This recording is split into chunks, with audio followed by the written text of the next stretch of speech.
Les damos la bienvenida a nuestro sexto webinario 2021 de Al-Sur Chile, titulado en esta oportunidad El Clima 2021, con el estanque casi vacío y cuesta arriba.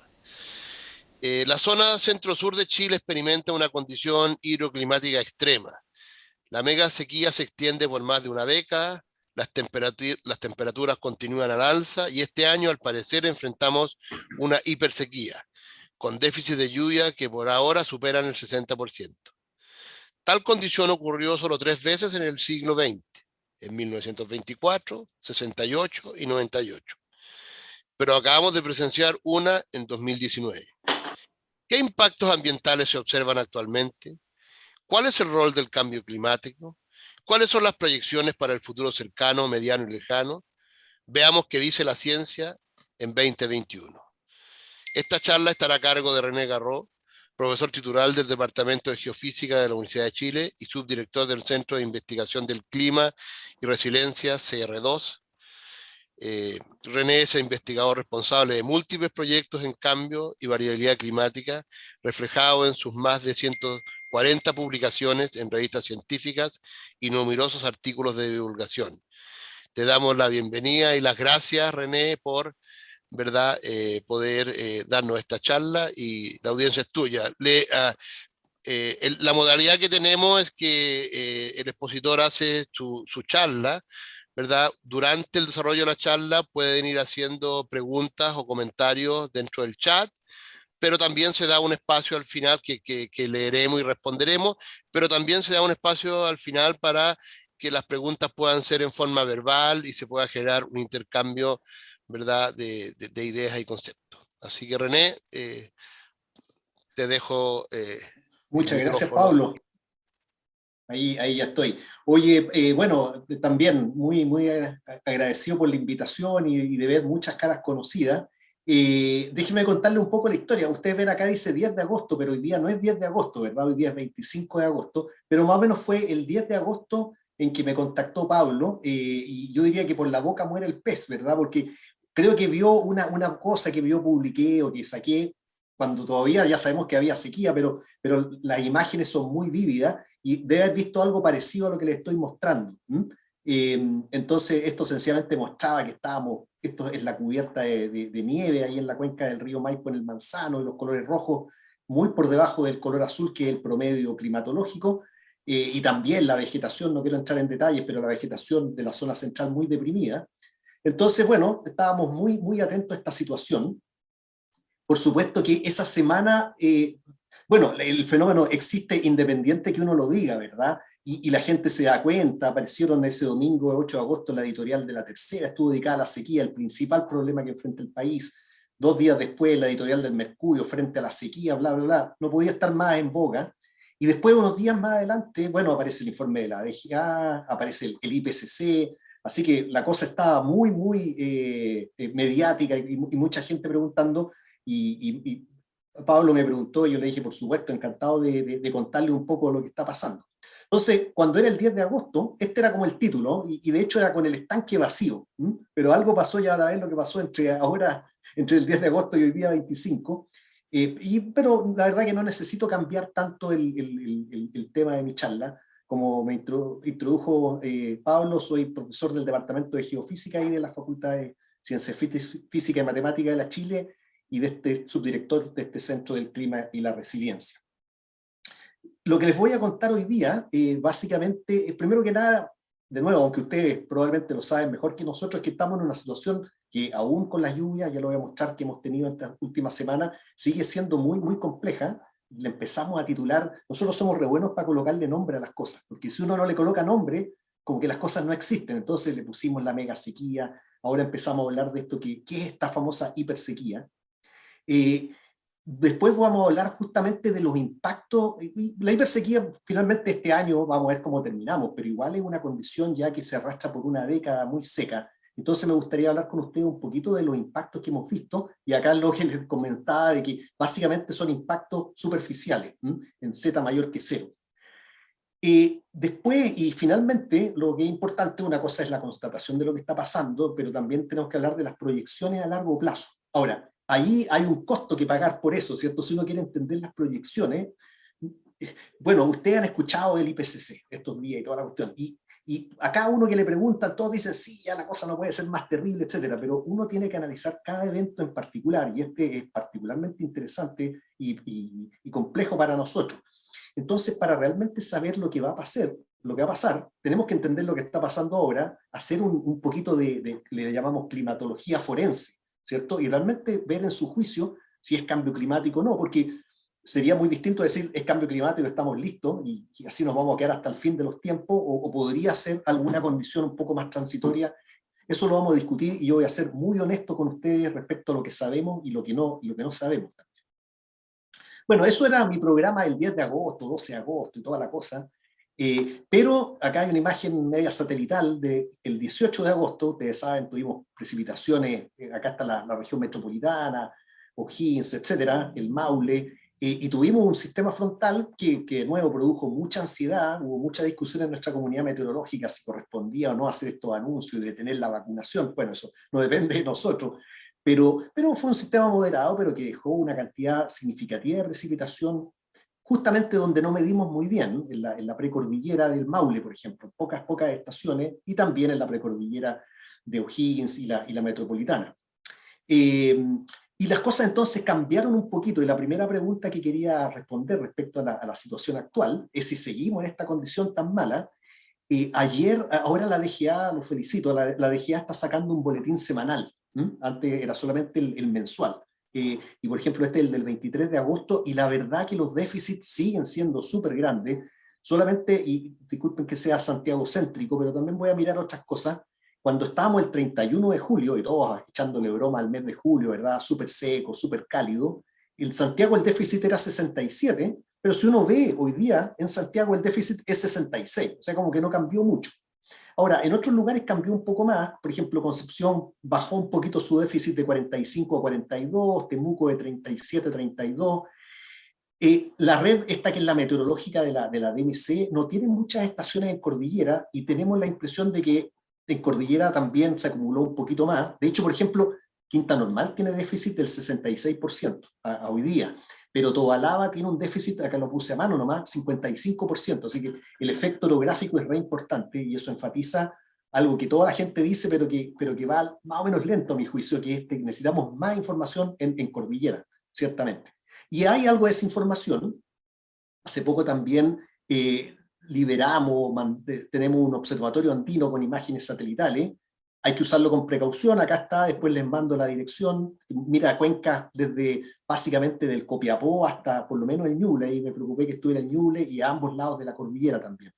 Solamente para mostrarle, el 21, cuando estábamos saliendo de julio y los primeros días de agosto, esta curva azul corresponde al porcentaje de área cubierta del río Maipo en el Manzano por nieve. Entonces teníamos apenas menos del 50%, cuando típicamente en esta fecha uno tiene un 75%. Uno tiene que retroceder al mes de noviembre del año anterior, más o menos, para tener una condición como esa. Así que estábamos en julio y estábamos como en noviembre. Era muy terrible. Pero efectivamente, cada vez que viene una tormenta, ustedes ven acá la tormenta, por ejemplo, de enero de este año, hemos tenido algunas tormentas, y ahora se levantó. Estos días han estado medio nublados, así que el problema es que el satélite no ve muy bien, pero yo diría que andamos como por el 55, no sé, 60, 65%, ya pronto vamos a tener ese número. Eso complementa, como les decía, las mediciones de la DGA. Acá no quiero entrar en detalle, pero por ejemplo Laguna Negra, bueno, igual sigue súper bajita, ¿eh? Entonces, esta esperanza, por lo menos acá en la metropolitana, no fue tan bien, porque sigue con un equivalente en agua muy pequeño, comparado, el punto corresponde al valor actual, de 100, no sé, milímetros era eso, ¿cierto? Y el promedio es 400, o sea, pese a esa nieve que se juntó, tanto la que ve el satélite como la que ya midieron los colegas de la DGA, seguimos muy por debajo.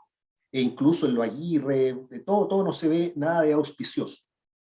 Y por lo tanto, es por eso que el título de la charla lo cambiamos un poco con Pablo, ¿cierto? Es con el estanque casi vacío, porque en estricto rigor algo hay, y algo cayó en este último evento, pero solamente era para justificar de que no tuve que cambiar mucho mi presentación respecto a la que tenía preparada por ahí, por el 10 de agosto.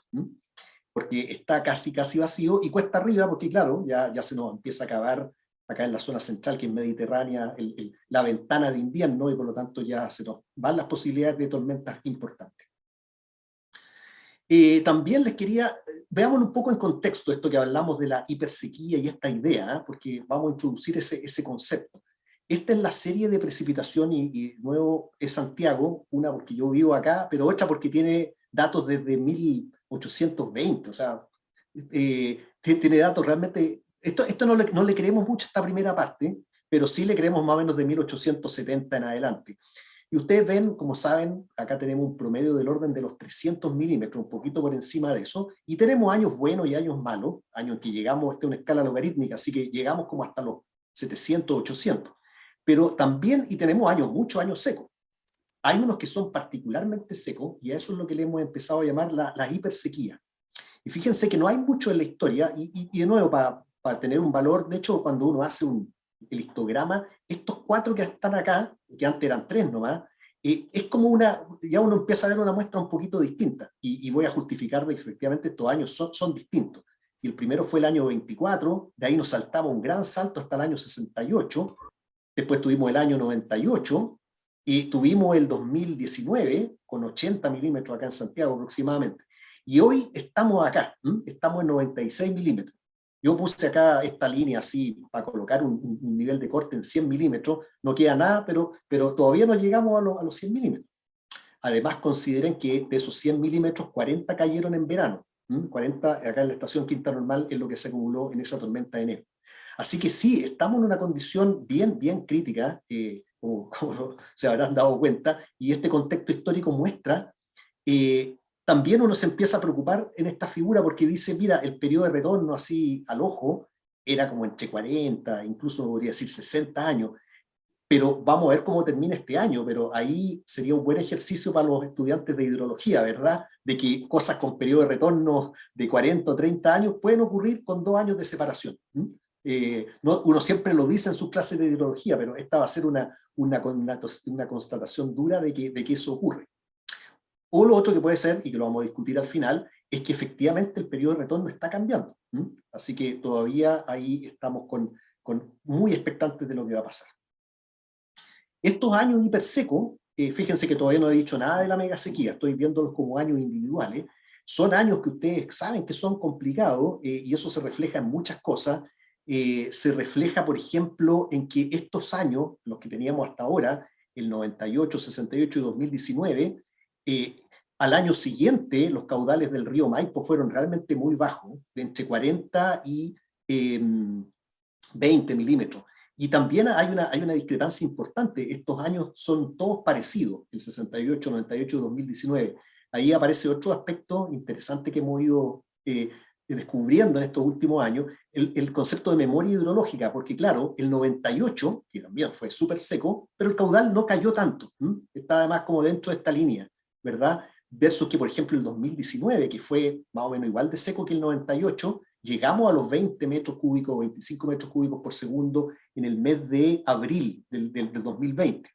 Y eso porque, claro, el 98 venía con una cuenta importante de ahorro, que fue el año 97, súper lluvioso, mientras que el 2019 viene con esta cuenta, por el contrario, muy baja por la mega sequía, que me voy a referir en un minutito más. Así que los años de hipersecos son como otros animales, porque realmente tienen estas consecuencias. La vegetación se empieza, acá tampoco voy a entrar en detalles, pero hay una cierta relación obviamente entre vegetación natural, acá en la zona central, y lo que llueve, y hay una línea recta, pero cuando ya empieza a caer la precipitación de 100 milímetros, caigo bien por debajo de esa línea recta. Y los ecólogos transmiten en la onda de que incluso uno puede pasar estos famosos tipping points. El 2019 después se recuperó, entre comillas, el 2020, disculpen, así que no pasamos ese tipping point, que era como el temor de que ya los bosques de vegetación natural no se recuperaran, pero en realidad se recuperaron, incluso se recuperaron sorprendentemente harto, hubo un efecto de rebote, porque si bien es cierto el 2020 no fue promedio, también fue deficitario, 180 milímetros respecto a los 300 y tanto, pero la vegetación con un poquito de agua agarra, es lo que estábamos hablando delante con José Luis. Parte de esa vegetación, más que árboles, puede ser pasto, así que tampoco hay que verlo con cuidado estos índices satelitales. Esto del mundo natural, llamémoslo hidrología superficial, vegetación, bueno, la gente también, cuando uno tiene un déficit como el que tuvimos esos años, el 19, el año 24, el 68, pasan cosas en el sistema, pues el sistema eléctrico está súper estresado, para que les cuento las noticias que hemos tenido este año, los sistemas sanitarios, todo sufre. Una cosa es tener un déficit del 30-40%, que ya es malo, pero tener un déficit como el 2019 del 80%, incluso 90% en parte, es realmente muy, muy duro. Y veo con preocupación de que este año estamos más o menos por ahí. De hecho, sin hacer un pronóstico, sino que más bien un ejercicio de contabilidad, les cuento cómo vamos. Desde el 1 de enero hasta hoy día tenemos 97 acá en Santiago. Y discúlpenme a los que están fuera de Santiago, cada cual puede hacer su contabilidad. Y solamente la nota anecdótica de que gran parte de eso fue esa tormenta de verano. Ahora, lo normal a esta fecha son 280 y de ahí sale este déficit que les comentaba de 65 milímetros. Ahora, si uno apuntara a un año normal, son 335 en Santiago, y por lo tanto lo que queda por caer, si es que el año fuera promedio, lo que queda por caer, si es que todo fuera bien, así que yo viera la primavera, yo viera el 18, que es lo típico, ¿cierto? O era lo típico, deberían caer otros 55 milímetros. Entonces, seamos positivos, optimistas y digamos, va a ser normal la primavera. Si sumo 55 más 97, voy a terminar el año con 152. Pero el año normal son 335, así que incluso siendo entre comillas optimista, no súper optimista, porque súper optimista sería va a llover un montón, pero siendo medianamente optimista, terminaríamos con un déficit del 55% en Santiago, y ese número hay que verlo en otros lugares, pero ese es un ejercicio muy fácil de contabilidad que se puede hacer. Y eso es harto. No es hipersequía, pero tampoco nada garantiza que el resto del año sea normal. Entre paréntesis, las noticias que nos cuenta la Dirección Meteorológica o los centros internacionales, más bien llaman a una primavera al resto. Estos son pronósticos para ASO, agosto, septiembre, octubre, y lo mismo acá, justamente agosto, septiembre, octubre, más bien los pronósticos, que son pronósticos finalmente, lo que dicen es que se espera una condición deficitaria. Así que yo creo que esto es más bien un wishful thinking de terminar con estos 52. Así que esa es como nuestra línea base. Ojalá que nos acerquemos a eso, pero podría ser peor de eso. Como les digo, actualmente estamos con 65% de déficit. Bien. Déjenme abrir un poquito el contexto y salirnos ahora de este año, que por supuesto nos preocupa mucho, pero que se enmarca y además se complica porque tenemos esta historia reciente de 10 años secos. Y esto es justamente este periodo que le llamamos la mega sequía, que ustedes probablemente lo han escuchado antes. Nuevamente aquí hago uso de la serie larga de Santiago. La curva naranja corresponde a la media móvil de 10 años y termina en el último año de esa ventanita. Entonces, como ustedes ven, estamos súper abajo. Ha sido la década más seca de estos 120 años que tenemos acá en Santiago. Incluso lo hemos comparado con otros lugares mediterráneos del mundo, y es la década más seca de todos esos lugares, una vez que uno normaliza un poquito por el valor medio. Así que la mega sequía realmente ha sido importante, y bueno, además ha estado acompañado por la hipersequía del 2019, y vamos a ver cómo nos va ahora el 2021. Una manera interesante de pensar la mega sequía, que yo he empezado a transitar a eso, es voy a sacar la parte de abajo y voy a colocar acá un límite inferior en 400 milímetros, que es un poquito sobre el promedio. Ya cuando un año en Santiago tiene 400, 500 milímetros, uno habla de que tiene un año súper lluvioso, ¿verdad? Un gigante. Y noten que acá están las décadas previas, y cada década, independiente que haya sido más o menos seca, al menos tiene un gigante. Incluso esta, entre el 50 y el 60, que fue más o menos seca, tuvo un año muy lluvioso. Y lo mismo pasó esta década entre el 70 y el 80, todas tienen al menos uno.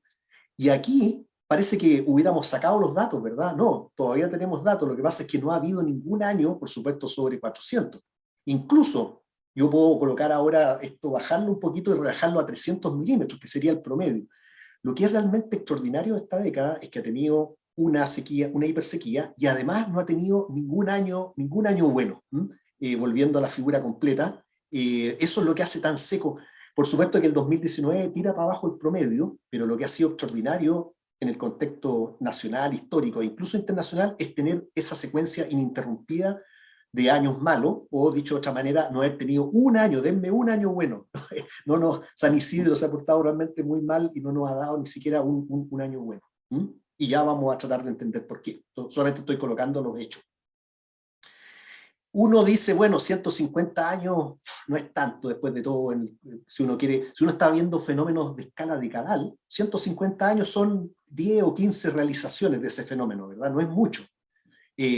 Por lo tanto, uno tiene que ver otras técnicas, y nuestros colegas que hacen dendrocronología o que miran modelos del pasado, pueden ver sequía del pasado y efectivamente, es muy técnica esta figura, pero esencialmente lo que les quería contar acá, que incluso cuando uno ve anillos de árboles, esta figura de acá, tiene del orden de 1000 o 600 años de estos datos. Ahora no son pluviómetros, son árboles, pero igual andan bien, y esencialmente muestra de que ellos logran detectar una sequía larga, así como de 11 años. Nosotros andamos por ahí por los 12. Pero es la mayoría de las sequías, no solamente en el registro histórico, sino que en el prehistórico, son del orden de 1 año, 2 años, hay unas excepcionales de 5 o 6 años, así que algo está pasando, ¿verdad? Que está haciendo esta sequía particularmente larga, y no solamente larga, sino que ininterrumpida. Yo creo que es una característica muy, muy preocupante de esta condición. Eso, bueno, está en precipitación, pero si ustedes lo quieren ver en caudales superficiales, y estos son los caudales máximos anuales, ¿eh? Cada año tiene acá hay distintos ríos, no se alcanza a ver muy bien, pero está desde el Maipo en Cabimbao hasta Tolten en Teodoro Smith, y cada círculo es la crecida máxima, y el tamaño es proporcional a la crecida máxima anual. Entonces, pucha, teníamos nuestras tremendas tormentas, y la verdad que ahora, claro, hemos tenido muy pocas tormentas, así que definitivamente perdimos a lo que le llamamos los gigantes. No hemos tenido crecidas grandes o generalizadas en la zona central, al menos. Y lo último, y de nuevo todas estas cosas son de público conocimiento, pero nunca está de más mostrarlas de esta manera. No solamente hemos tenido una secuencia ininterrumpida de años secos, sino que también la temperatura es otro aspecto importante. Cada punto en este gráfico corresponde a un año, y aquí tenemos datos de nuevo desde el año 50 al 2010 en Santiago. El eje horizontal es la precipitación, y acá están los famosos 300 milímetros, y el eje vertical es la temperatura máxima. Entonces, en general, si ustedes agarran cualquier año, bueno, puede ser lluvioso y frío, lluvioso y cálido, etc. Pero acá están los 10 años de la mega sequía, en este cuadrante por acá arriba, excepto tal vez este que se acercó un poquito, que fue un poco más lluvioso, todos bien secos, por supuesto bien hacia la izquierda de los 300 milímetros, pero además noten que todos bien cálidos, ¿cierto? Todos muy por encima del promedio histórico. Así que ese es otro elemento importante a tener en cuenta en nuestras evaluaciones, especialmente de nuevo lo que le está pasando a la vegetación, no solamente un problema de precipitación, sino que también de temperatura, evapotranspiración vía el aumento de temperatura. Bueno, así que ahí está el 2019, muy extraordinario el año, pero toda la secuencia ha sido extraordinaria. Ustedes saben, o a lo mejor no, el año 2015 más o menos empezamos a transmitir con esto de la mega sequía, incluso sacamos un informe y le pusimos la mega sequía 2010-2015, así que de nuevo aquí a la rápida corregí a mano, y 2015-2020, y yo creo que ya estoy seguro que es 2015-2021, porque puede que sea, no sé, hipersequía, pero mega sequía este año ciertamente acá en parte de la zona central al menos va a ser. Y bueno, otra cosa que les quería comentar, yo lo veo esto más como una materia para la discusión nomás, le pusimos a ese informe una lección para el futuro, y ya van a ver por qué, ¿cuál era la motivación? Si aprendemos, el futuro, ya también le adelanto, se ve seco, ¿cierto? Entonces, si al menos sabemos cómo fue este periodo, algo aprenderemos para el futuro. Yo diría que aún no tenemos una buena lección. Tenemos en el mundo biofísico, sabemos más o menos lo que pasó, pero no sabemos los impactos reales, y hay un llamado al SUD de que hagamos, como decía Pablo al comienzo, un esfuerzo de mirar distintos sistemas y pasemos de la cosa anecdótica de que sí, mira, que han cortado árboles, aquí algo ha pasado, a una evaluación que eventualmente tiene que llegar a los costos económicos, porque si no nos pescan nomás, hay que cuantificar las cosas. Así que yo creo que es un desafío difícil, porque la información, una vez que uno tiene la información económica, además atribuirla, obviamente que en 10 años han pasado muchas cosas también. Así que yo sé el problema para los agrónomos o los economistas agrarios, puede haber bajado la producción, de ahí a atribuirla a la mega sequía es otro asunto, pero hay que hacer ese esfuerzo, yo creo que es posible y necesario en muchos sectores. Mañana tengo una reunión con el sector turismo, de montaña, porque hay que evaluar, ver cuánto nos ha costado como una manera y qué cosas han funcionado. Pero bueno, eso es materia para la discusión. Algunos efectos son evidentes. Por ejemplo, logramos ver de que la vegetación en general se ha deprimido. Eso en parte explica una cierta alza de incendios forestales, junto con las olas de calor.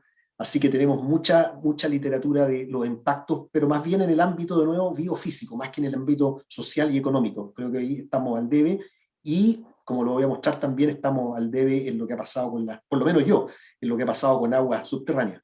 Sabemos que ha tenido impacto desde la ganadería hasta la minería, etcétera, pero cuesta hacerse una figura cualitativa y cuantitativa de cuánto ha sido realmente el impacto. Pensando en que esto no es la última vez. Si fuera la última vez sería una buena cosa para los libros de historia, pero me temo de que no va a ser así. Los decretos de escasez, ustedes ven cómo, sea lo que sea que signifiquen, ¿cierto? Pero han aumentado un orden de magnitud entre el 2010 y el 2019, cosas de ese tipo. La repartija de agua vía camiones de aljibe, cómo se ha incrementado.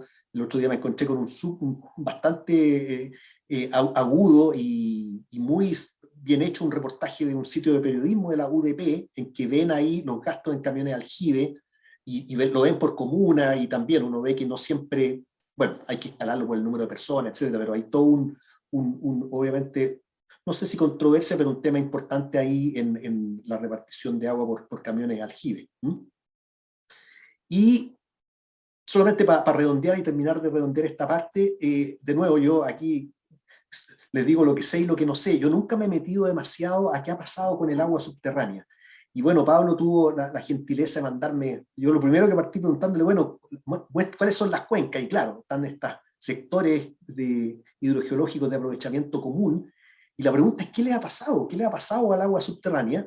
Yo lo único que he podido hacer es, metiéndome a la página de la DGA, sacar algunos pozos. Y acá se los muestro, y es muy poco lo que les puedo mostrar ciertamente de acá, pero solamente para que ustedes vean el alfalfare en el río Elqui, que no había sentido nada muy fuerte antes, y la mega sequía le pegó un buen bajón. Ahí está el nivel del pozo, y después como que se recuperó, porque en el norte, extrañamente, tuvieron un par de años buenos, el 2000, ya no me acuerdo, 16, 17.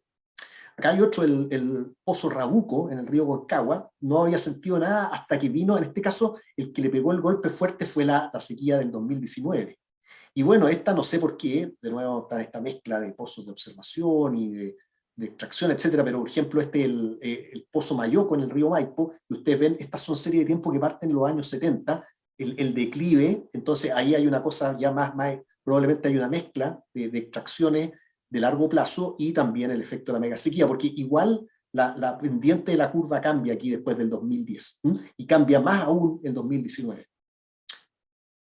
Hemos hecho, bueno, acá en la región en todas partes hay un montón de pozos, pero me ha costado mucho trabajar con esa información, y ahí deberíamos tener estudiantes que estuvieran viendo eso, pero yo entiendo que el pozo es el nivel ese hay que verlo con cuidado. Tuvimos ahí que normalizar. Estos son los pozos de la región metropolitana, y claramente muestran este declive en lo último, permanente desde los años 2000 en adelante, pero más marcado desde el 2010, coincidiendo con la mega sequía.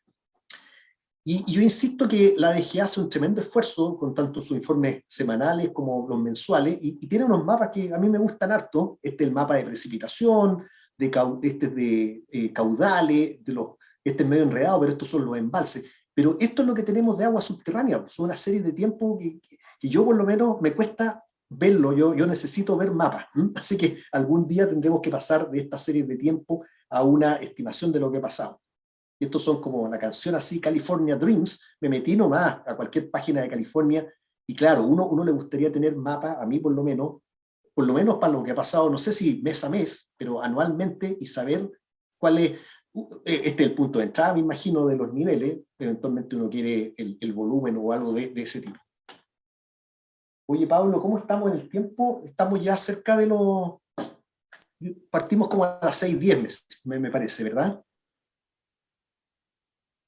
Yo no te escucho, Pablo, no sé si ustedes me escuchan a mí.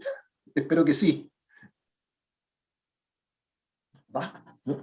Bueno. Todo bien, se te escucha No. perfecto. Ya. Claro, ¿eh? Perfecto, Yo te perfecto. escucho también. Sí. Te Ya, me escucho, alegro. fuerte, Si no, claro. partimos de nuevo. No, Oye, y estás bien de tiempo, Angustiosa.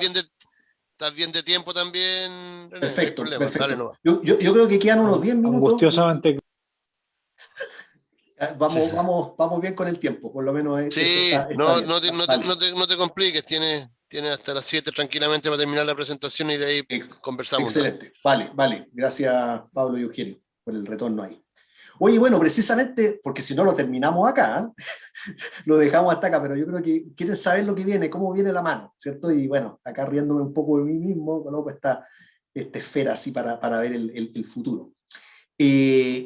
Bueno, primero que nada, volviendo a esto del informe del IPCC, que hace énfasis obviamente en el cambio climático y en esta mirada un poquito más de largo plazo. Bueno, para nosotros que trabajamos en esto, nosotros venimos transmitiendo, miren, este es un informe del año 2007, ni siquiera existía el Ministerio del Medio Ambiente, fue un informe que le hicimos a la CONAMA, y ya veníamos, y ustedes lo han escuchado, que venimos transmitiendo de que Chile se va a secar hacia fines de siglo, y se va a calentar, en fin. Recuerden que cuando uno hace estos ejercicios de mirar el futuro, en realidad no está haciendo un pronóstico, no es que yo esté diciendo esto es lo que va a pasar. Siempre es bueno decir hacia dónde estoy mirando en este caso hacia fines de siglo, y lo estoy mirando bajo un escenario pesimista, que últimamente no sé, bueno, uno no podría decir si es realista el pesimista, pero pesimista en el sentido de que un escenario de altas emisiones con efecto invernadero, de gases con efecto invernadero, el famoso RCP 8.5 que le llaman ahora, o el A2. Entonces, si uno se porta mal, que le echamos harto carbón a la cuestión al aire, lo que nos decían los modelos ya en 2007, de que hacia fines de siglo, respecto a la condición actual, el déficit iba a ser, ustedes no ven acá la escala, pero del orden del 40%, 35%, acá más o menos entre la metropolitana y el Biobío o incluso la Araucanía. Y aumentos de temperatura de un par de grados. Así que esa es la proyección bajo ese escenario más o menos negativo. 40%, y ahora lo voy a llevar lo voy a colocar en esta figura que me permite explicar las cosas. Entonces, más o menos, ¿cómo estamos? Nosotros, digamos que la normalidad era antes del año 2000 o el 2010, y la precipitación era del orden del 100%. Vino la mega sequía entre el 2010 y al menos el 2020, que nos ha tirado aún en promedio, no el año 2019, pero en promedio hemos andado como el 25-30%. Así que vino un bajón, un salto grande de precipitaciones por la ausencia de los gigantes, como les decía. Lo otro que sabemos es que hacia fines de siglo esperamos este déficit permanente del orden de 30%, especialmente si nos portamos mal con el RCP 8.5. Pero si nos portáramos un poco mejor, a lo mejor el déficit podría ser 25 o 20%. Ahora, yo antes explicaba esto y claro, la gente me pregunta, pero ¿qué va a pasar? ¿Qué va a pasar pronto? No mañana, pero ¿qué va a pasar la próxima década? Y yo creo que esa es una pregunta súper relevante, porque el futuro, bueno, acá se meten muchas cosas, ¿cierto? Mitigación más, mitigación menos. Por supuesto, uno debería prepararse para un escenario como el que estamos viviendo ahora, pero varios años más. Ahora, si ustedes se fijan, lo que hemos vivido en la mega sequía es perfectamente comparable a ese futuro. Entonces la pregunta es, ¿llegó el futuro? ¿Se equivocaron los modelos? ¿Están subestimando la señal? Y esa es la investigación que yo he estado haciendo con mi grupo por los últimos 5 años, tratando de ver, no necesariamente no para dar la respuesta a eso, pero tratando de, como les decía, hacer este análisis forense. ¿Qué causa este bajón tan abrupto que hemos tenido durante la mega sequía? Bueno, y para eso déjenme darle un poquito la lata de cómo funciona el sistema. Ustedes saben que tenemos de nuevo años secos, años normales y lluviosos. Yo no podría decir esto es todo al azar, pero si alguno de ustedes tuvo clase con Patricio Seituno, se acordará del niño y la niña. Y para nosotros, yo cuando partí estudiando esto, eso era todo, ¿cierto? La niña era seco, el niño era lluvioso, y sigue siendo en buena parte un fenómeno de extremada importancia. Pero el mundo era como un poquito más simple cuando solamente existía el ENSO. Bueno, nuestra primera idea cuando partió la mega sequía es que estábamos en una condición de la niña muy larga. Entre paréntesis, este diagrama, bueno, acá también está reproducido, este corresponde de nuevo, cada punto es un año, este eje horizontal corresponde al índice que ocupamos para medir el niño o la niña, si estamos cálidos en el niño, si estamos fríos en la niña, y este es el eje de la precipitación. Entonces, ustedes ven que hay una cierta tendencia efectivamente de que los años de la niña fueran secos, y el 2010, que fue el primer año de la mega sequía, por ejemplo, andaba re bien, la niña y seco. Pero después hemos tenido esta secuencia de años neutros, De hecho, el 2019 fue súper neutro, o sea, no fue ni el niño y la niña. Para horror de alguno, el 2015 fue un niño muy potente, tan potente como el 97 o el 82, y tuvimos una condición muy seca.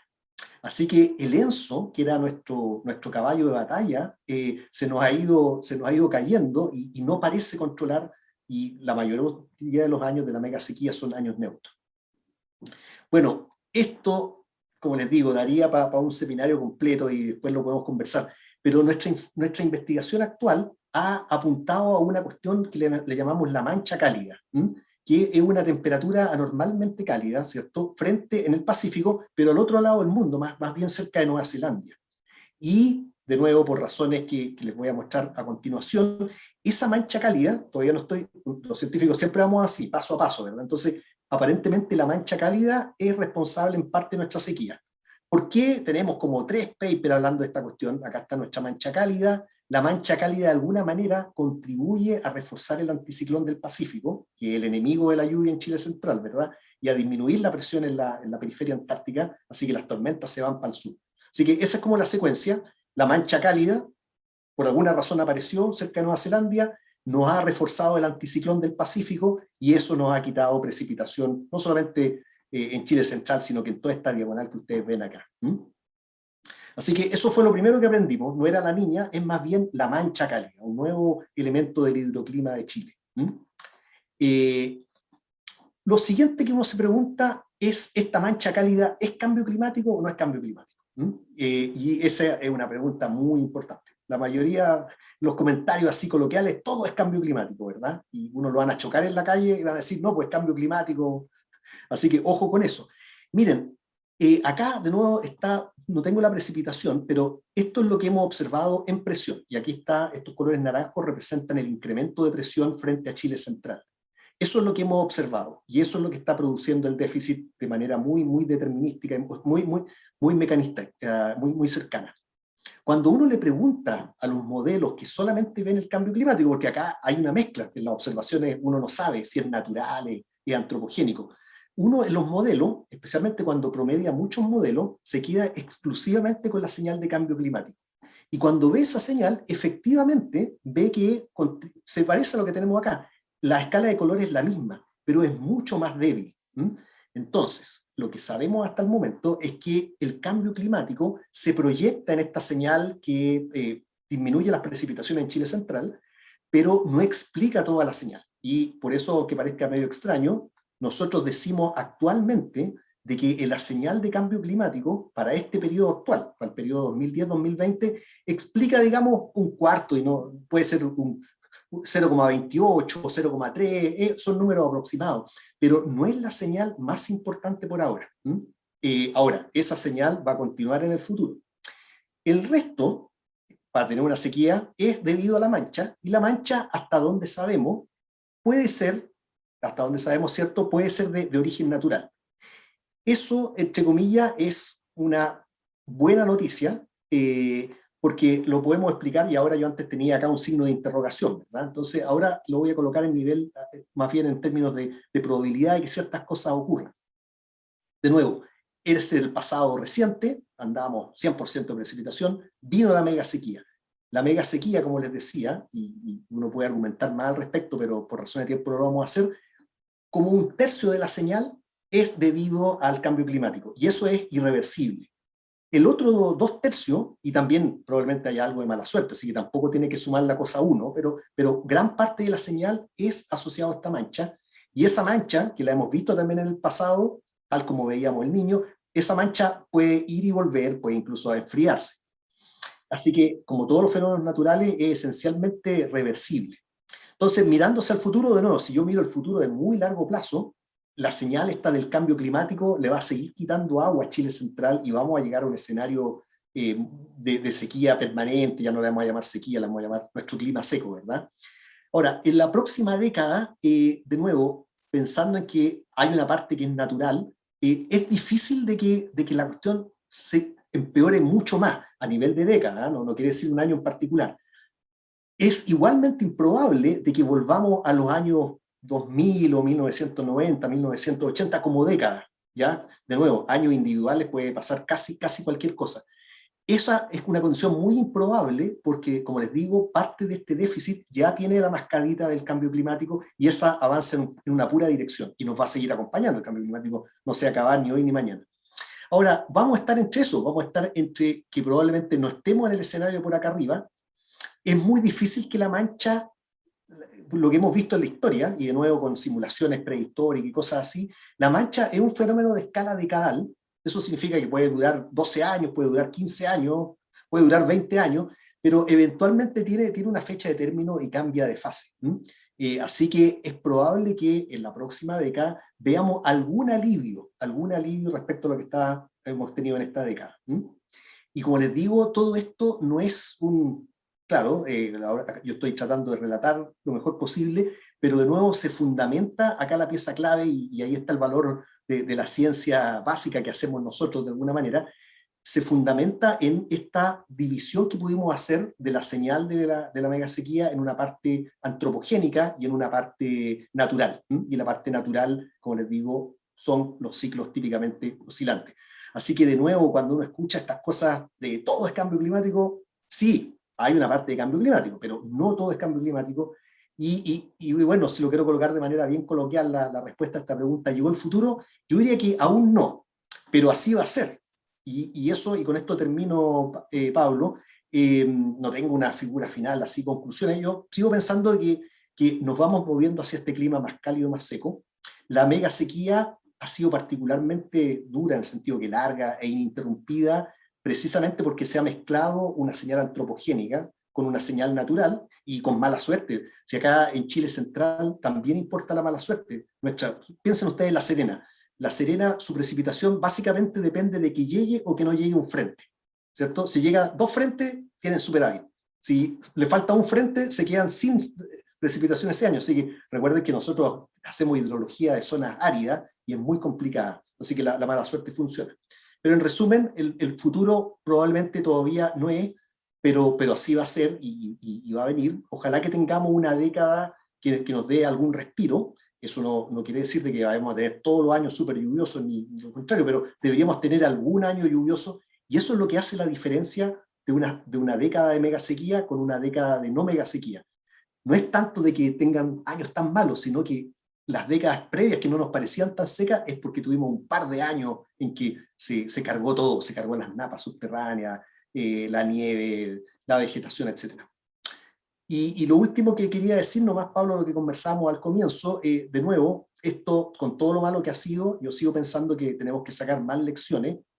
Algo aprendimos, cuánta agua estamos ocupando, qué cosas funcionaron en cuanto a medidas de adaptación, a qué costo, son medidas sustentables, en fin, son todas preguntas que exceden a este climatólogo, pero las podemos conversar aquí o en la Mechada Nacional. Muchas gracias, Pablo, y esa era mi presentación. Muchas gracias, René. La verdad, ha sido una excelente presentación.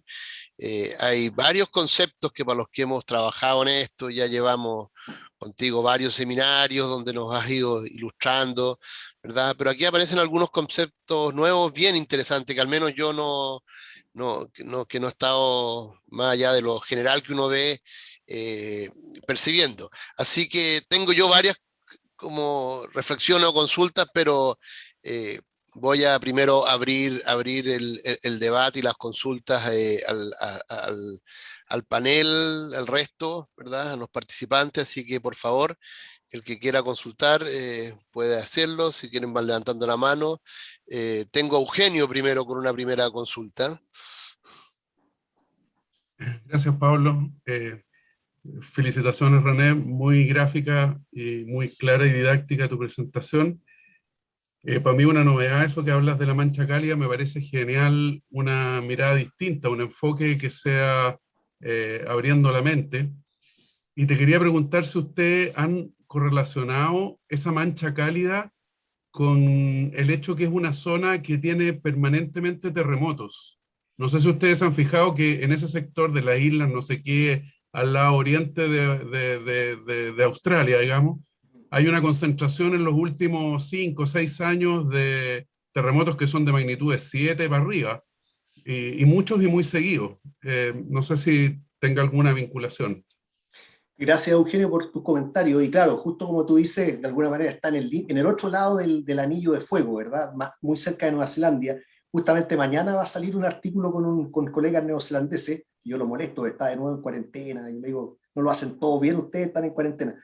Pero en fin, el punto es que efectivamente han habido terremotos ahí en esa zona de Christchurch, del sur de Nueva Zelanda, pero ese es un tema, mira, ese es un tema que yo nunca descarto, porque uno en ciencia nunca tiene que descartar, pero le han dado, básicamente incluso antes de la mancha, los fenómenos del niño, que tú tienes más realizaciones, pero el problema es que como la mancha es interdecadal, tienes pocos eventos en un siglo, ya sea cálido o frío. Pero lo que sí te puedo responder, Eugenio, que la gente ha mirado, por ejemplo, gatillantes del niño o la niña, que era lo que todavía y hasta hace poco dominaba el clima global, y no se ha encontrado la evidencia de la conexión con procesos de sísmicos. Ahora, como dicen mis colegas que buscan vía extraterrestre, ausencia de evidencia no es evidencia de ausencia, ¿cierto? Así que puede ser que no la hayamos encontrado, pero eso es lo que te tengo que decir por ahora, no la hemos encontrado, ni con el niño, ni con la mancha.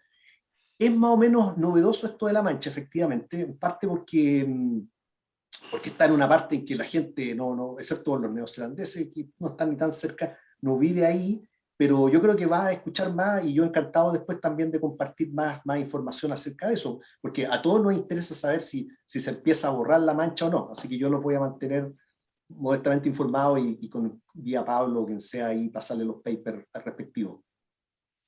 Gracias. Muchas gracias. Don Carlos Chiapa.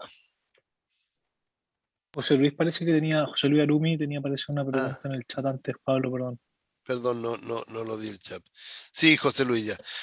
Leo, esta mega sequía hubiera sido una enorme catástrofe y eso no ocurrió.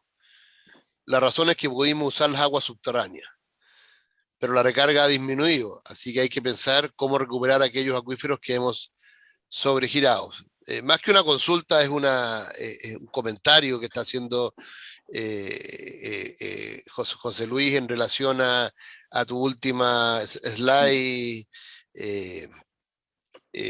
René, respecto de cómo hemos podido enfrentar. Si quieres complementar, José Luis, por favor. Hola, sé que estoy un poco complicado acá por un tema doméstico, pero en general es impresionante la comparación en la crisis del 30 y otras megas sequías con actualmente, y la diferencia de la tecnología, que pudimos usar las aguas subterráneas. Y eso es relevante por el tema del sur. Muy relevante, José Luis, y comparto tus comentarios de que hay una especie de costo escondido, ¿cierto? A propósito de este colega neozelandés, me molestaba porque me decía, oye, pero vive acá o no sé, me decía, pero si a mí no se me ha cortado el agua, ¿cierto? Si uno vive en una ciudad, no se te ha cortado el agua, y ahí viene el problema para los economistas, porque una cosa es el costo, digamos, directo que tú aprecias, pero están estos costos escondidos o ocultos que no son fáciles de evaluar. Y en parte no se ha cortado el agua, yo le decía, en parte una porque probablemente hay más pozos, no sé, hay una serie de tecnologías que uno no ve. Entonces, si uno solamente evalúa el impacto por los costos directos, vaya a llegar a un número para los sectores urbanos relativamente bajo. Ahora, es muy distinto el mundo rural, ¿verdad? Y por eso yo insisto de que es un tema, mezcla entre economía, tecnología, en fin, muy importante. Ahora, en directa relación, como dice José Luis, para ustedes, es la contribución, por una parte, para aún más valorar lo que se ocupa de agua, pero también con la precaución de que no vaya a ser que la solución actual, una vez se lo escuché a otro colega también que aprecio mucho, a Fernando Santibáñez, que decía de repente, las soluciones del hoy son los problemas del mañana. Entonces, no vaya a ser de que nos estemos comiendo demasiado rápido la cuenta de ahorro. A eso es lo que uno tiene que ver también, por una parte, soluciones coyunturales, pero también de largo plazo, y ahí yo solamente dejo tirado el tejo porque, claro, eso excede a una charla de climatólogo, pero creo que es muy importante para la comunidad evaluar el uso de los recursos subterráneos. Tengo varias manos levantadas, pero antes, perdón, Carlos, simplemente porque creo que va de un poco de la mano. Daniel Valdés comenta en el chat, ¿qué se puede esperar de las lluvias intensas en el futuro? Y en relación a si podemos esperar fenómenos como los que se dieron en Alemania recientemente, acá en Chile, o en Latinoamérica en general, digamos. Eso ya más pensando en el cambio climático. Buena pregunta, Pablo. Oye, mira, ahí también esa pregunta me coloca en problema, porque está esta tendencia de nuevo, piensen que yo soy climatólogo y creyente en el cambio climático, pero tú empiezas a escuchar y te metes, hoy día me quedé en la casa más tarde, veía los matinales, y todo lo que pasaba, de todos los fenómenos meteorológicos, todo era cambio climático. Y eso la gente lo ve. Hay que ser súper cuidadoso, porque claro, algunos extremos climáticos, como las olas de calor y cosas muy específicas, son directamente atribuibles. Hay una palabra técnica que es la atribución, y en algunos casos la atribución se ha hecho y está muy bien. Fenómenos como, por ejemplo, lo que tuvimos en enero, no sabemos. Así que discúlpame, Pablo, que tenga que ser así de sincero. Algunas cosas las sabemos y otras no, y no es tan obvio. Las olas de calor escalan con el cambio climático más o menos, obviamente. Estas tormentas de verano, también las del hemisferio norte, podría ser, pero en definitiva, yo soy muy cuidadoso con eso, y bueno, hay cosas que la ciencia, particularmente acá en nuestro país, no sabe, y no sabemos bien, y si alguien lo sabe, lo conversamos, porque no es fácil hacer esa atribución, especialmente de fenómenos de tan escala, de una resolución espacial tan baja. Se ha avanzado y uno mira los modelos, pero hay que tener cuidado cuando uno ve las tormentas de verano en particular, esas son complicadas. Ya. Tengo a Carlos Chiapa, después Gonzalo Lira y Orlando Acosta. Carlos. Muy rápido. René, primero saludarte, ¿qué tal? Segundo, agradecerte la tremenda presentación. ¿Dónde tenemos que ir a medir? Porque me quedo con la sensación, y tú lo mencionaste un poquito al principio de tu charla, de que estamos midiendo en lugares en que quizás hoy día no es tan representativo. Agrego un dato. Durante las lluvias de esta semana, Quinta Normal sigue mostrando déficit grande, pero si vamos a ver la estación de San José de Maipo, vemos superávit tremendo. Y me parece que desde el punto de vista de la ciudad de Santiago es mucho más importante San José para agua potable, por ejemplo, que Quinta Normal. ¿Tenemos que ir a medir a la montaña? ¿Tenemos que ir a medir a Nueva Zelanda? ¿Dónde tenemos que ir a medir? No, yo partiría por la montaña, Carlos, gusto saludarte también. Mira, tampoco, ahí uno después puede dar una opinión, pero hay que ver los detalles de la red hidrométrica y todo eso que sigue creciendo. Yo creo que hay que medir más en montaña, eso sí. Yo creo que la metropolitana tiene y va creciendo.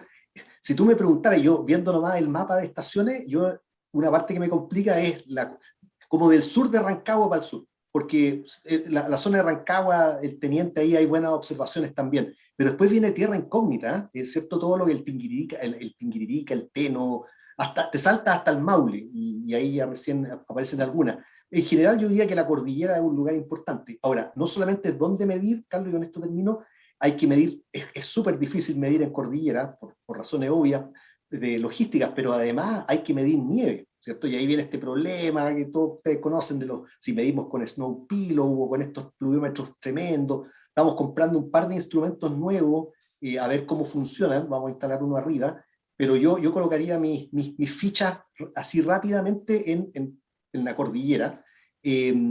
Y lo otro, además, Carlos, bueno, una cosa es medir y de nuevo, lo otro es generar estos productos integrados. Yo creo que la DGA está haciendo harto esfuerzo, pero todavía que estos informes estén así como en PDF, no, tenemos que tener estos sistemas automáticos que se prendan colores, ellos seguramente lo tienen, pero tiene que ser aún más público. De todas maneras, la parte superficial es un mundo. Como te decía, si me meto volviendo a la cosa subterránea, ese es otro mundo, y ahí sí que yo veo, de nuevo, que mi único acceso que tengo en los informes de la DGA, ahí sí que no veo que la tecnología ha llegado muy lejos en esa parte del informe. Gracias, René. Muchas gracias. Gonzalo. Hola, es una pregunta para todos, justamente relacionado con las mediciones. Me gustaría saber si acaso hay alguien haciendo investigación de las universidades aquí que tenga alguna noción de cuán lejos estamos de tener alguna correlación entre precipitaciones y recarga de acuífero, tal como lo mencionó René de lo que se está haciendo en California.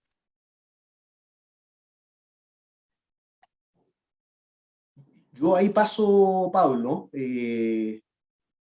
lo mejor, no sé si Jimena o Catherine, o bueno, no sé, estoy mencionando nombres de gente que conozco nomás, pero creo que una buena pregunta, Gonzalo, y primero tenemos que medir los pozos y bien, y después realmente la recarga es un temazo, pero ahí yo...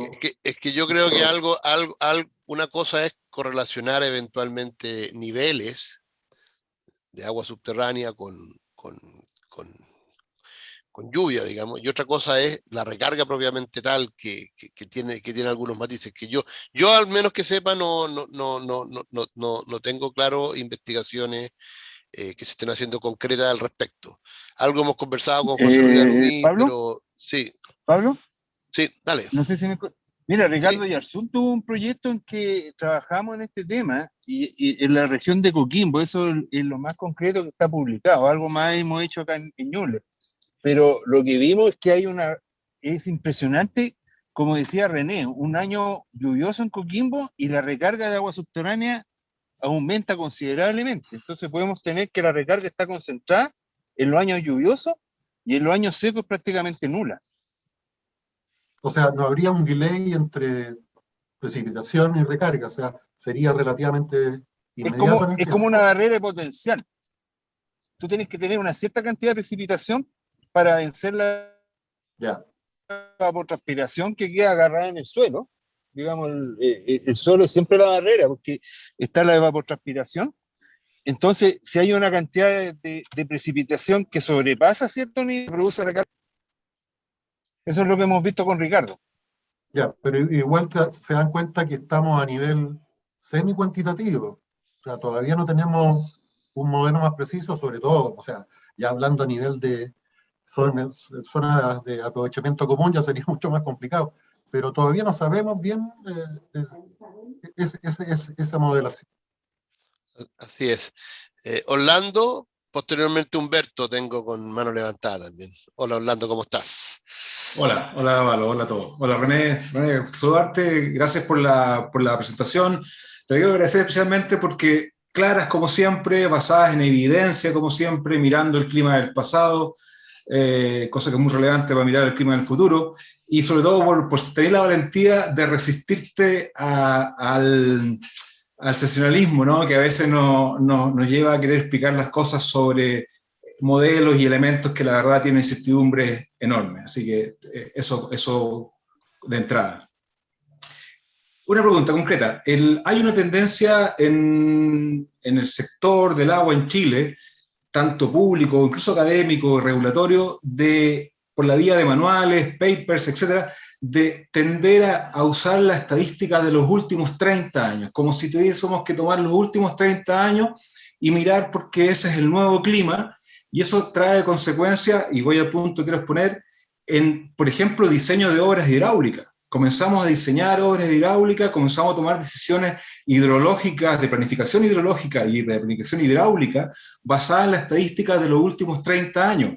Y a mí me preocupa que mirando los últimos 30 años, como tú bien dijiste, perdemos los gigantes. Entonces me preocupa que estemos planificando obras hidráulicas que pueden tener consecuencias en la salud, en la vida de las personas, ¿cierto? Sin considerar esos gigantes. Te quería pedir, por favor, tu reflexión respecto de este punto. Gracias, René. Gracias Orlando por tus comentarios. Yo creo que entre comillas el problema es suficientemente grande como para que uno no tenga que adornar lo demás, ¿verdad? Uno no tiene para qué meter el tornado, el huracán o la tromba marina cada rato, decir que todo es cambio climático. Primera parte. Oye, tienes toda la razón. Mira, bueno, primero que nada nos damos cuenta que los 30 años son variables, ¿cierto? De hecho, fíjate que mira lo que va a suceder. Los climatólogos ocupan estas medias móviles o estos medias de 30 años y estábamos ocupando 1980-2010. La DMC está por cambiar lo que le llaman la normal climática o normal climatológica ahora terminando el 2020. La precipitación antigua, la que nosotros sabíamos de Santiago, de hecho, eso era bien alta porque era 340, porque tenía el beneficio de que teníamos los buenos años muy lluviosos como el 97. 340. Esta nueva normal, cuando te diga la nueva normal, va a ser 280 milímetros en Santiago. Entonces, mira, imagínate que un año cae en 250. Respecto al antiguo normal, tú dices, oye, tenía un tremendo déficit porque de 250 a 340, ¿verdad? Pero ahora va a decir el déficit ya no es tan grande, porque voy de 250 a 280 milímetros. Entonces, es todo un asunto Orlando, incluso tiene un nombre, la gente no le coloca nombre a todas las cosas, le llaman el síndrome de la línea base cambiante. La estamos cambiando porque va rápido, y yo creo que por una parte no hay que quedarse pegado con los 30 años, sino que hay que ser un poquito más amplio. Pero por otra parte, yo no tengo la respuesta, solamente quiero reconocer tu pregunta y tu preocupación, porque también si te vas muy para atrás, digamos, voy a tomar ahora, voy a partir del año 1900, de alguna manera hay que sesgarlo hacia el presente. Yo creo que ese es como el concepto. O sea, hay que tener una mirada amplia y también dependiendo de la obra que estés diseñando, ¿verdad? O sea, yo creo que obviamente que sigue ese criterio de que es difícil proyectar algo de 100 años si uno tiene apenas 30 años de estadística. Así que esas son consideraciones generales. Creo que tenemos que darle una buena vuelta porque a la larga esta cosa se tiene que traducir en ese tipo de reglamento y de normas. Y tenemos que aprender. Así que, sencillamente, de nuevo, una respuesta no muy concreta, pero creo que ese es un asunto de mirar, tal como estamos viendo la evaluación. El otro es el asunto de ¿qué hacemos con nuestros cálculos de periodos de retorno? Porque nos vamos a quedar sin gigante, lo cual no quiere decir que no haya gigante, sino es cosa de pensar en lo que pasó en Atacama hace 3 años atrás. Así que seguémosla, pero no seamos tan angostos en nuestra ventana, creo yo. Una pequeña inserción, sobre todo considerando que en los últimos 10, 15 años el país ha crecido mucho, se ha construido mucho, y se ha urbanizado, y esas obras construidas no han estado sometidas todavía a lluvias como las que tuvimos, pero no en el 1900, como las que tuvimos en los años 90 y en los años 80. Y eso puede pasar, como tú dijiste, mañana, porque a nivel de años puntuales, como tú muy bien dijiste, es imposible predecir un año puntual. Puedes tener un gigante mañana, otro año súper seco mañana. Gracias, René. Oye, un comentario.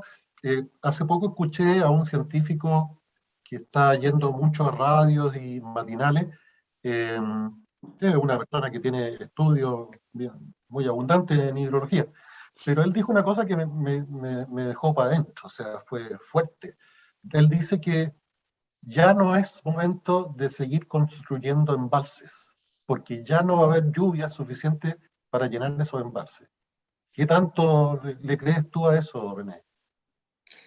Esas son palabras de matinal, diría yo, Gonzalo. Claro, o sea, tenemos que juzgarlo, el embalse. El otro día, no sé si a Humberto o a la Damari le escuchaba algo muy razonable, que claro, si una cuenca es muy seca, ¿para qué construir un embalse? Si es muy lluviosa, ¿para qué construirlo? Claro, ¿dónde tú lo colocas? No. Pero ahí estamos los ingenieros, así que no, yo eso es difícil de tragar ese comentario nomás, Gonzalo. Es que lo importante es que eso está dando vuelta a la opinión pública. Sí. Entonces, cuando aparecemos, la gente que hace estudios queda relegado porque queda mucho más dando vuelta a la idea esta catastrofista. Lo entiendo. Y ahí no solo en nuestros temas, Gonzalo, el tema de la opinión pública están en todos los temas transversales al país, son los tiempos que estamos viviendo. Humberto, por favor, te hace rato ahí esperando tu turno. René, me dejó bien interesado esto de la mancha cálida, y tenía varias preguntas sobre esto. Por una parte, si hay un registro así como se tiene de los fenómenos del Niño, del ENSO y todo eso, de más larga duración, de larga data respecto a este fenómeno, está identificado y hay una estadística de esto. ¿Hay alguna relación así como las que se ha desarrollado respecto al Niño y las lluvias en la zona central, ¿verdad? Con respecto a esto de la mancha cálida, ¿en qué periodo estuvo presente? ¿Qué es lo que hay de eso? Después, otra inquietud que me surge es, tú independizas este tema de la mancha cálida de cambio climático, dice que son dos cosas distintas. Hay estudios, informes que señalen que son cuestiones realmente distintas o no es un impacto, llamemos así, acumulativo del cambio climático, la tendencia de incremento de las temperaturas, etcétera, etcétera, y más bien es un proceso que viene para quedarse y no al revés. ¿Qué antecedente hay para descartar esa alternativa que sería bastante más trágica? Sí.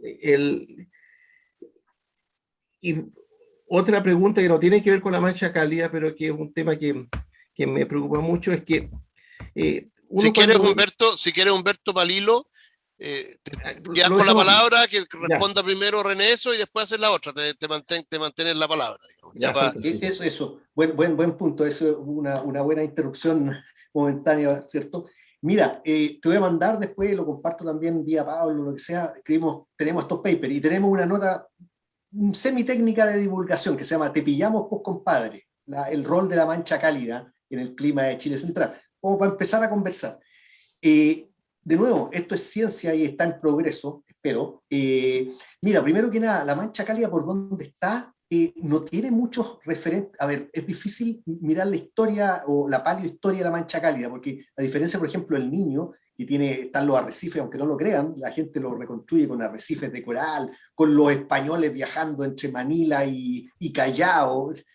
La mancha cálida está en una parte donde no pasa mucha gente, ahí justo al este de Nueva Zelanda.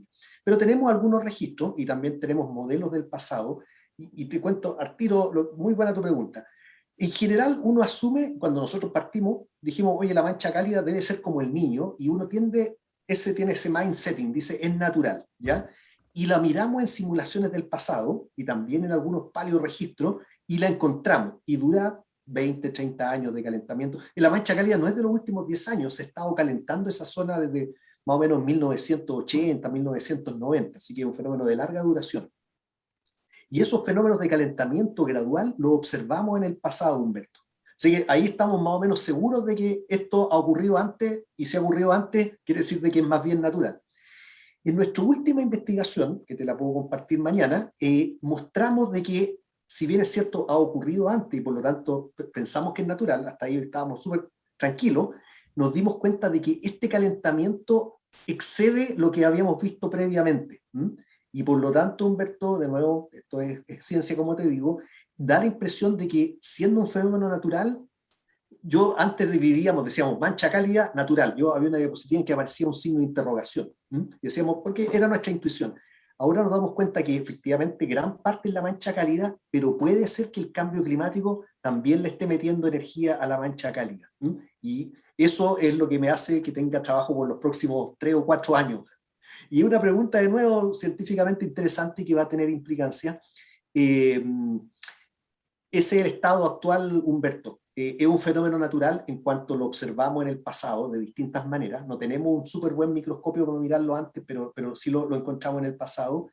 Pero en nuestro último resultado empezamos a ver de que se está calentando muy rápido, y bueno, más o menos coincide con esta idea de hecho, es una zona del Pacífico, no solamente la superficie, de que está agarrando energía. Así que podría ser que el cambio climático, que antes nosotros decíamos la mancha cálida es completamente independiente, podría haber una mascadita por ese lado, lo cual es medio trágico, como dices tú, ¿cierto? Porque quiere decir de que la mancha cálida a lo mejor no se va a ir tan rápido, etc. Así que te envío esa nota, te envío ese paper, y bueno, vamos a seguir trabajando por entender mejor esto. Humberto, tuvo otra consulta. Sí, se refiere al tema de los modelos climáticos globales y las respuestas que dan principalmente para la zona central de Chile, bueno, y también hacia el norte, en fin, en el cual uno observa que hay en temperatura relativa convergencia respecto a resultados, pero en precipitaciones hay muchísima dispersión, ¿no? Que para los efectos de estudio hidrológico te genera bastante incertidumbre, una incertidumbre muy, muy alta, ¿no? Más allá de las consideraciones de los escenarios de gases de invernadero, etcétera, etcétera. Ahora, esto yo lo vengo viendo desde hace como 20 años ya. No tanto, quizás, pero por lo menos del 2007, en el informe en los primeros informes del año 97 hay uno, Con el Humberto fue en salida. Claro. Tocaya. Que ya se veía que había una dispersión enorme entre distintos, respecto a esas variables, entre los distintos modelos. Dime una cosa, con todo esto que se ha avanzado ya, ¿ha habido algún nivel de convergencia respecto de esto? Porque uno se explica de que las dispersiones pudieran en los primeros modelos ser bastante mayores, pero la pregunta es, ¿por qué todavía estamos trabajando con modelos que dan mucha dispersión respecto a los resultados? Hay definitivamente algunos que uno para los efectos de la zona central de Chile o en la parte, o en general en Chile, debiera definitivamente pensar de que no hay que considerarlo. ¿Qué se avanza en eso? Sí. Buena pregunta. Antes el problema que teníamos un puro modelo y ahora el problema que tenemos muchos modelos y como dices tú, dan cosas relativamente distintas. Dentro de la señal es común, o sea, el signo más o menos anda bien, ¿ya? Lo cual no es poco, pero tiene un rango de dispersión, especialmente cuando te miras el futuro cercano. Y por eso es que uno tiene que hacer tratar de entenderlo también conceptualmente, ¿verdad? Esta separación entre mancha cálida o no. Y de alguna manera, Humberto, uno puede sesgar. A ver, yo mostraba en algún momento esta imagen de lo que uno puede preguntarle a los modelos lo que están prediciendo ahora. 10 años, uno no le puede preguntar a los modelos qué pasó el año 2018, no le puede preguntar eso, ¿ya? Pero sí le puede preguntar a los modelos que reproducen el cambio climático, dígame qué hubiera, porque además esas son integraciones que se hicieron hace mucho tiempo atrás, dígame lo que usted predecía para esta década. Esa ya es una pregunta válida. Y ahí es donde aparece este número que da una sequía, pero mucho menor que la que hemos tenido, y por eso es que uno dice, hay algo más que el cambio climático. Pero ahí viene el problema, como dices tú, de que algunos modelos dan una sequía mucho más extrema que la que hemos tenido, y otra menos extrema, o incluso condiciones más lluviosas. Yo creo que eso se puede ocupar, Humberto, de nuevo, tratando de mirar el vaso medio lleno. Uno de alguna manera puede sesgar los modelos, o hacer una colección de modelos que hayan representado bien la mega sequía. Si alguien me dice, voy a tomar los modelos que representaron bien el año 2005, no tiene ningún sentido, porque los modelos no están hechos para representar el año 2005 o el 2007 cualquiera. Pero sí los modelos deberían dar una señal. Este fenómeno, la mega sequía, ha sido lo suficientemente largo como para que emerjan los modelos. Y por lo tanto yo creo que por ahí va la cosa. Ya podemos también sacarle un poco el jugo a la mega sequía y ocupar las proyecciones que ya están dando la señal más o menos parecida. Así que yo tampoco estoy mucho por la democracia de modelo en que participan todos, sino que hay que sesgarlo en este caso por su desempeño en cuanto a una cosa que sí hemos constatado y que conocemos bien, la mega sequía. Gracias, René. Perdón, aprovechando que tengo el micrófono, un comentario ya no respecto a esto, sino a lo que se estaba conversando un poco antes, relativo a la relación entre las precipitaciones y la recarga. Yo creo de que esta relación que se observa en una serie de acuíferos, especialmente mientras más al norte es más nítido todo eso, tiene más que nada que ver con el tema de la escorrentía en los ríos, en las quebradas, porque las recargas, pienso yo que básicamente a través del sistema de drenaje, que se hacen presentes con mayor fuerza, especialmente en zonas semiáridas y áridas, ¿ya? Si uno se llega al extremo, en el caso de Copiapó, va a ver claramente cómo se recarga a lo largo de todo el río, pero el acuífero, no por el efecto directo de la precipitación, sino a través de la escorrentía que genera en el río. Y entonces es bastante local y específico la relación entre el acuífero y las precipitaciones.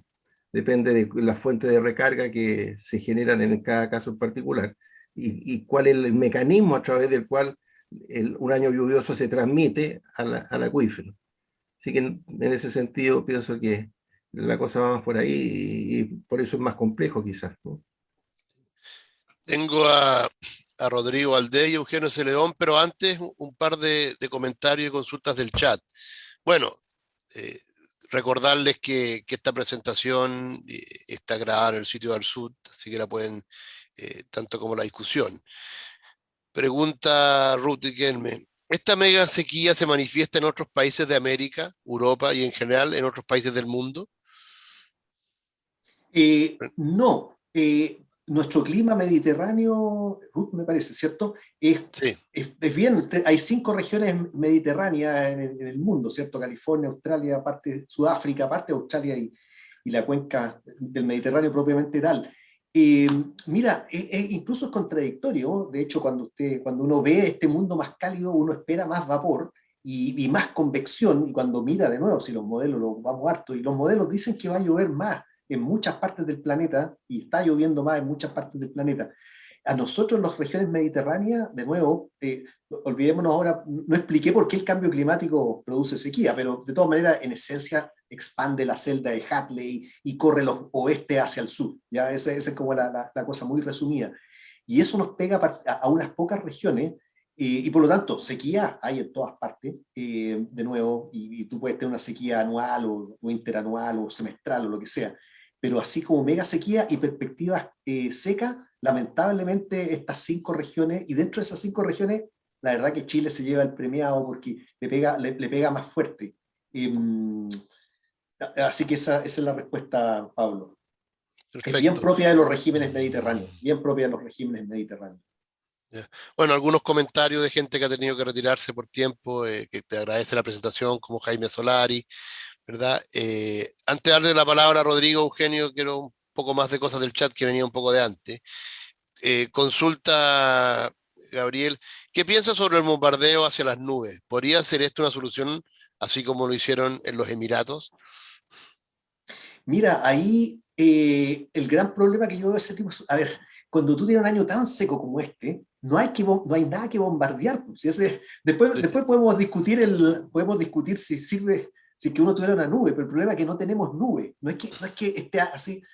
La idea es que está a punto de precipitar y uno le pega el empujoncito, ¿verdad? Pero nuestra sequía no es así. Pues. Nuestra sequía es que no tenemos nada que pegarle un empujón. Y lo otro es que también el tipo de precipitación tampoco nosotros, en el mejor de los casos aparecen las nubes, pero son de origen frontal, es muy dinámico, pasan como en 6 horas, entonces yo lo veo muy difícil. A eso súmale, porque eso, si es que tenemos, ya se nos cae un poquito por el lado de que no tenemos un objeto que bombardear. Si es que lo tuviéramos, si es que eso sirve, tampoco está claro. Así que con esos dos if, yo lo veo difícil el asunto, Pablo. Ya. Lo veo poco efectivo. Tengo un par de cosas más en el chat, pero vamos primero Rodrigo, después Eugenio. Hola René, muchas gracias por la presentación, muy buena como siempre. Gracias, Rodrigo. Para acotar un poquito el tema de la recarga, creo que en uno de los pozos que mostraste se nota claramente la fluctuación de los hidrogramas, la fluctuación estacional, entonces ahí se ve claramente que hay procesos de recarga que vienen desde la fuente superficial, ya sea lluvia o río. Eso como a gran comentario en términos de la recarga. Ahora bien, yo estoy más curioso en la parte climatológica y volviendo al tema de la mancha. ¿Han ustedes estudiado el rol que pueda tener estas señales de baja frecuencia, estas señales oceánicas de baja frecuencia, por ejemplo, como la señal multidecadal del Océano Pacífico, que, si mal no recuerdo, puedo estar equivocado, René, tú me corriges, sabes mucho más que yo en esto, venía en una subida desde más o menos el año 2010 o el año 2015, venía alcanzando un pico ya. Entonces, no sé cómo eso estará relacionado con la mancha que ustedes ven en la cuenca del Pacífico. Eso sería como la pregunta general. Buena pregunta, Rodrigo. Oye, entre paréntesis, volviendo a lo de los pozos que mencionabas tú, de nuevo, yo ahí estoy a ciegas porque en el fondo yo elegí esos 3 pozos porque tenían hartos datos. Y ahí viene la duda, yo necesito un pozólogo que nos ayude a decir, oye, este pozo no lo miré, pues este está al lado le sacan agua, a lo mejor estamos viendo una señal muy local. Entonces, de nuevo, insisto, uno encuentra 800 pozos ahí en la DGA. Ustedes me dirán cuáles son los buenos, pero eso lo dejamos, insisto yo, para otra conversa. Pero tenemos que hacer el esfuerzo. Ahora, volviendo a la mancha, mira, es complicada la cosa, porque nosotros también al principio decíamos, la mancha, no pasa nada con la mancha, hay una cosa que se llama la oscilación decadal del Pacífico, HIPO, PDO, como quieran llamarle, ¿cierto? La que acaba de mencionar Rodrigo. Y efectivamente decíamos, esto debe ser, es una consecuencia y nadie entiende mucho tampoco de dónde viene la hipo, pero es un resorte que tiene el océano, es un resorte de baja frecuencia. Pero eso se cayó justamente el año 2015, la PDO de alguna manera es como un niño o una niña cuando está en su fase negativa, la PDO negativa es como una niña, y hasta el año 2015 estuvo ayudando porque estábamos en la fase negativa de la PDO, pero después vino un cambio de fase, y eso nos también en uno de estos análisis mostramos de que todo un poquito ayuda, por eso es que la señal de la mega sequía es multifactorial, pero como te digo, entró en otra fase y la mancha ha persistido y la mega sequía ha persistido. Ahora, ese no es un muy buen argumento, digamos, nosotros lo mostramos dinámicamente ahí con los modelos, etcétera, pero solamente para mostrar que las cosas coinciden. Lo único que nos ha acompañado hasta hoy día, esa imagen que les mostraba era de hace unos días atrás, es la mancha. Así que, así por ese descarte nomás de quién está presente, quién se quedó en la sala, se quedó en la sala la mancha. Se nos fue la niña, se nos fue la PDO, quedó la mancha y quedó este cambio climático, llamémoslo atmosférico.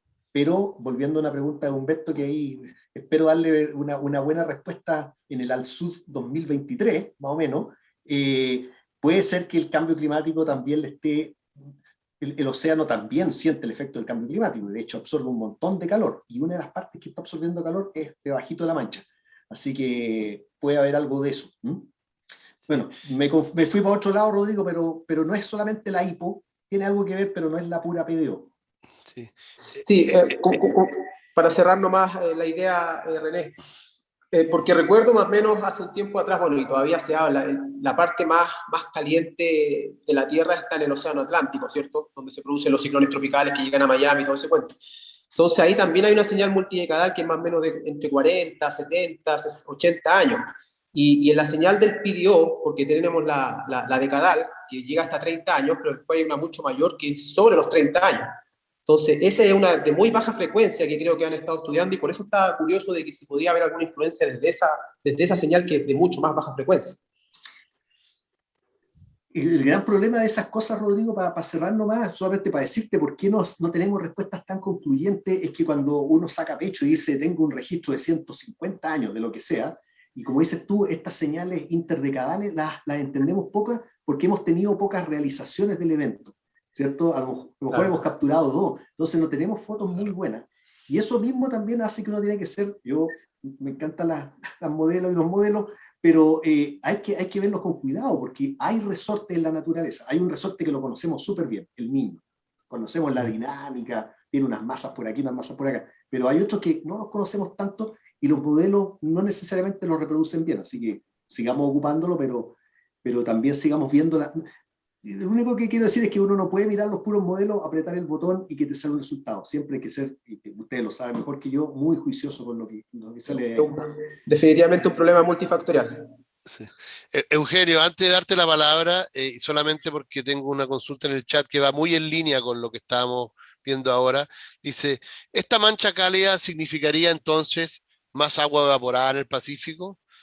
¿A dónde va a precipitar esa agua? ¿Por qué en Chile no se ve que precipite?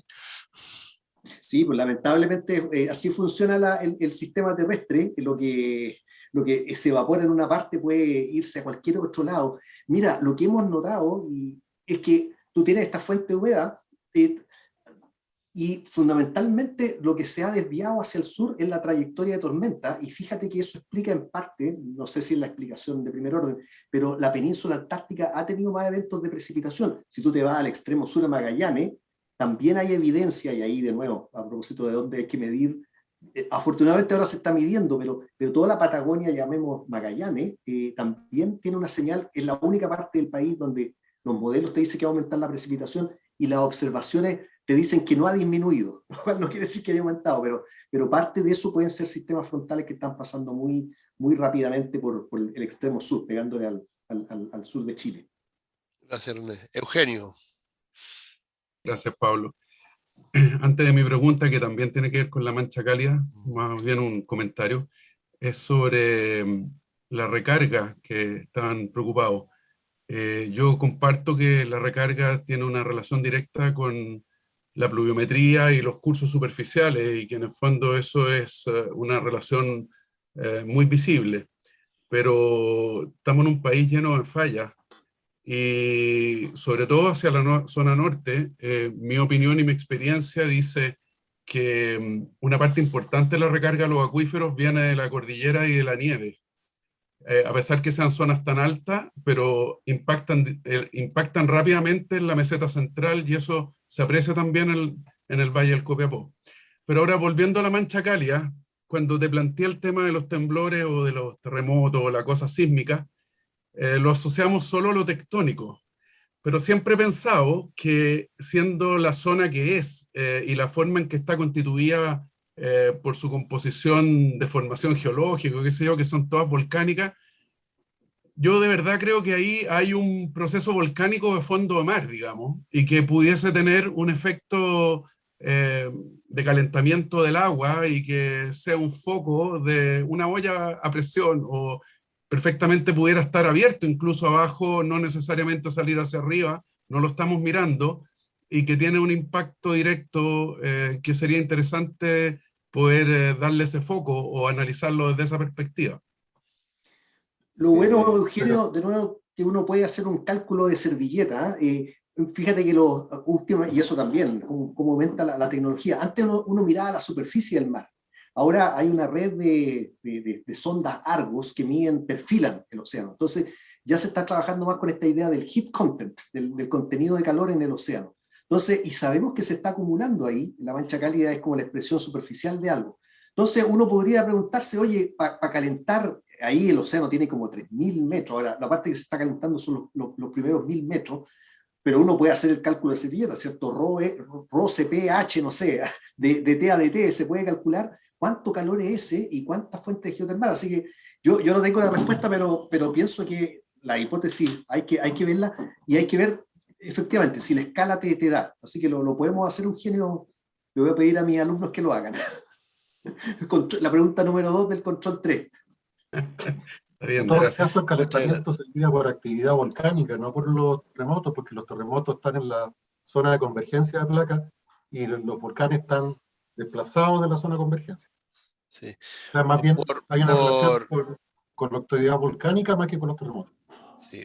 Por razones de tiempo, yo tengo comprometido a René hasta las 7:30, así que no quiero abusar de su excelente buena disposición, así que ofrezco una última pregunta, ¿verdad? Si alguien la tiene, vamos a generar, René, una instancia de conversación con el SUD, con el seno vamos a organizarnos para invitarte a ese lugarcito a comer algo, ¿verdad? Y para discutir un poco más, porque complementando un poco lo que ha dicho Eugenio y se ha hablado de la recarga, también y más allá de la discusión de qué tan sustentable puede ser la extracción subterránea en el largo plazo, este país no sería el que es ahora si no hubiéramos tenido la posibilidad de usar el agua subterránea, digamos, ¿verdad? Ahora el desafío es llegar a los equilibrios apropiados, ¿verdad? Y para que los acuíferos se recarguen, tienen que estar explotados. Si están en sus niveles máximos, no se recargan. Por lo tanto, nosotros y nuestra mirada al sur, ¿verdad? Es una mirada pro explotación del agua subterránea, con los resguardos que tiene que tener, por supuesto, con las consideraciones de futuro, pero ha sido la herramienta que nos ha permitido afrontar todo este periodo, y en el futuro tendremos también otras herramientas y otros reusos y otras tecnologías que también nos van a permitir enfrentar otras situaciones, digamos. Así que si no hay más preguntas, yo quiero darte muy sinceramente las gracias. Ha sido una excelente presentación. Hay varios de nosotros, por lo menos yo no había escuchado de la mancha cálida también, y uno todavía que está un poquito en el pasado en lo que es la niña y el niño, así que, ¿verdad? Y como siempre, que lo hemos conversado personalmente y lo comentó Orlando, es muy grato escuchar cuando se hablan con datos, se habla con realidades, ¿verdad? Y se presentan las cosas en las perspectivas que son, con lo que tiene la variabilidad natural de nuestro planeta, ¿no? Los ciclos que hemos pasado, las situaciones que estamos enfrentando de cambio climático que nadie las quiere negar, pero todas ponderadas con un adecuado sentido de conocimiento real y no con un sensacionalismo, que es lo que estamos últimamente escuchando en todos los medios. Así que damos por cerrada la sesión, René. Te dejo a ti las palabras finales. Muchas gracias a todos, tan cordialmente invitados en seguir participando de nuestras actividades. Están abiertas las puertas para asociarse a nuestra institución. Entre más, tenemos alrededor de 80 socios, cerca de 20 empresas ya, hemos ido consolidando en los últimos años, así que hago extensiva la invitación a quien quiera irse sumando. René, te dejo a ti el cierre. Gracias Pablo. No, de nuevo, te agradezco a ti por la invitación. Además, ha sido súper grato y cordial compartir con ustedes, aunque sea a través de la pantalla. Buena suerte para todos este año.